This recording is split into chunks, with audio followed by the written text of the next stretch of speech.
Well, just to put this in perspective, it's about 2 o'clock in the morning in Hong Kong, and pro-democracy supporters are still on the streets demanding that China give up plans to control elections to be held in 2017. They've been there since Saturday, but the crowds, from what I understand, according to people on the ground, have grown larger since the use of tear gas was first used on Sunday.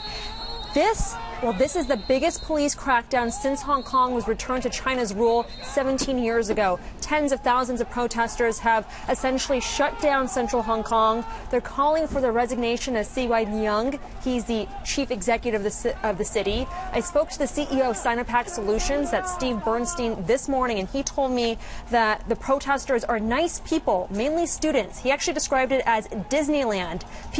Kids hanging around peacefully. The demonstrators are chanting, he says, independent Hong Kong.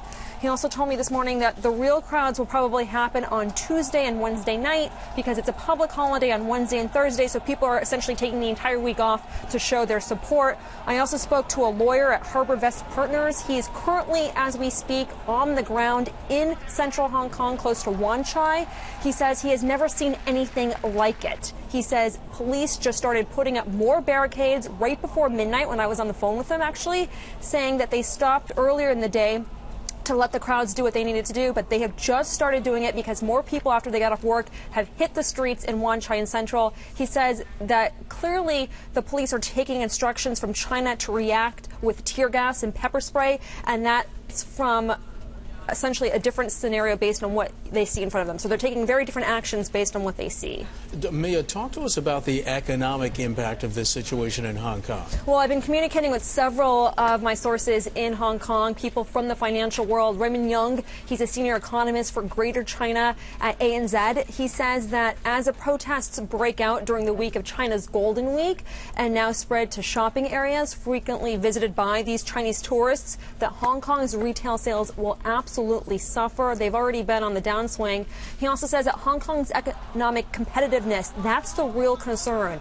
And he says that headlines like Hong Kong will be overtaken by Shanghai, well, they may mean that China will no longer use Hong Kong as a test bed for reform.